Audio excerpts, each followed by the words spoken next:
Tonight, we're going to talk about what not to stress out about on your inspection report and also the big ticket items that you do need to be aware of. So stay tuned.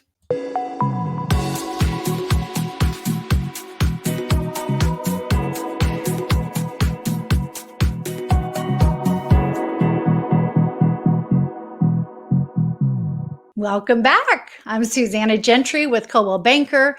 I am your host and your Austin, Texas real estate agent. This weekly broadcast is for you to provide value and really be a resource to you. So talking about the inspection report, I want to get some backup expertise on here. The owner of Texas Valor Inspection Services, here is Larry Allhands joining me. Larry. Hey. Hi again. Good to see you again. Absolutely. I love having you on. Well, why don't you tell everybody a little bit about yourself and then we'll jump right on in. Sure. I'm a retired Army officer, staff officer, and I've been doing inspections for years now. So I know that you do this for me. You write out all this information, you catch everything. Can you give the prospective buyers maybe some cosmetic issues that you would have listed on there that you really don't think is important? Maybe give me 2, 3 that you might commonly write up but are not as important. Oh yeah, I could tell you on any house in Texas that's over 5 years old, recaulking windows, weather stripping indoors, maybe some touch-up paint. I mean, there's a lot of little stuff. It's just honeydew work, really. What I'm doing is discovery, right? I'm giving you material condition. I'm not telling you what's a good value. That's Susanna's job or the realtor job in the market. So when you come to me, I just tell you, this is the material condition of the house. These are the things that need to be fixed. Some's going to be a honeydew list and some's going to be, hey, we need some big repairs. I see a lot of people get hung up on little things like where the bushes and everything are growing up around the house. Yeah. Give me some feedback on that one. Yeah, so the bushes need to be cut back 12 to 18 inches because they're a bridge to insects and keep moisture against the wall. But are you really going to let a house that you love slip to the next buyer because you want bushes cut for you before you move in? That's ridiculous, right? So you have to decide, is this a house I love? Right. And is it safe to live in? If it is, you should just pull the trigger. So another one that I see you catch a lot, self-closing device, which is a safety issue. And when my buyers see, oh, it's a safety issue, they're freaking out. And tell me if I'm wrong. Isn't this something that you can grab from Home Depot that maybe is $10, $15? Well, and not only that, it's a safety issue, but it's only... Okay, a lot of people disable that on purpose because they want to carry groceries in from the garage. She's talking about the door between the garage and the house. The garage door access house is fire rated. And by code, it's supposed to have a self-closing device. Because if it's not closed, you don't have 20 minutes of margin to get out of the house if the fire starts in the garage, right? Okay, right. But a lot of people find that really a hassle that door's closing on them all the time. So they disable it. Right.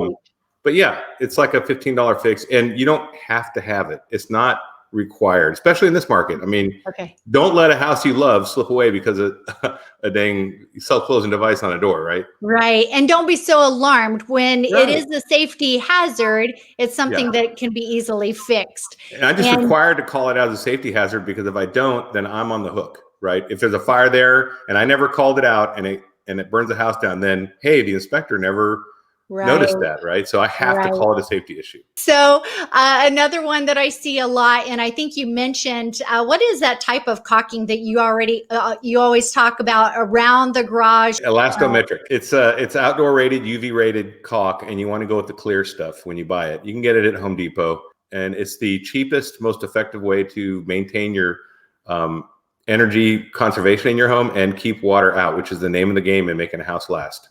Okay, so those are some good things. Another thing, and this might be a big one, but Larry, I'm going to jump into this. I know we're saving the big ones for last, but what about the window sealing, like the panes where maybe they have, maybe it's moisture or some condensation? Tell me about that. So here's what happens. The windows are double paned and they have argon gas in between them. And that gas acts as a insulator and it keeps moisture out. So it stays perfectly clear. If you have a crack or lose the seal and the argon gas gets out, then moist air gets in. You start getting condensation between the panes that can't be cleaned. The windows fog. the window's still functioning its job of, doing keeping the water out of the house. So I would not say that's a showstopper. Yeah. From buying a house. Now you have to replace that window, but you don't have to do it right now. It could be 5 years down the road. Could be next year. It's just it's a lost seal. You have to recognize those are lost seals. Just to kind of, you guys, to redefine the goal, I'm actually speaking to buyers tonight mainly. I want you to win that contract. And so being really realistic.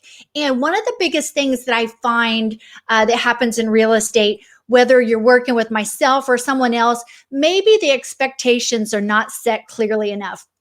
It causes frustration because here's why. There's this massive tug of war, and my sellers, which I have sellers right now I just had a conversation today. They're like, why are they nitpicking me? This is crazy, especially when you have a backup offer. So they're frustrated because, they're like, don't be messing with me. I'm expecting highest and best. And then the buyers are saying, hey, wait, we're bumping up against all these multiple offers and the house needs to look good, And so it's this frustrating, process during the market right now. And so just knowing that that's the situation. So Larry, what are the items that should be fixed? Not necessarily just the biggest ones, but maybe, on these pages of, red ink here, what's some of the ones that you definitely recommend them asking for, big or small? So a real safety issue, which would be like an electrical panel that's prone to catching fire, or no GFCI plugs in the house, or if you identify some kind of gas problem. I mean, real safety issues definitely need to be fixed before that house sells. I mean, that's, you have to just decide, am I going to fix it, or am I going to let them give me money and fix it, or are they going to fix it? Yeah. And then the other things, anything that's structural, it's really structural. Foundation, roof, where water can get into the house, or the house is not properly supported, that's got to be fixed. I've been running more and more into questions and fears about foundation. So that's a whole nother topic. Okay. So guys, I want you to run over to my YouTube channel to check out another video I made on inspection. Actually, I think I have 2 or 3 with you, Larry. If you found any of this information helpful tonight, if you enjoyed Larry coming on, give us some comments, some thumbs up, and run over, check out the YouTube channel, some of the different videos we've already done. And again, my name is Susanna Gentry with Coldwell Banker. I'm your host and your Austin, Texas real estate agent, and I will see y'all next week. Bye.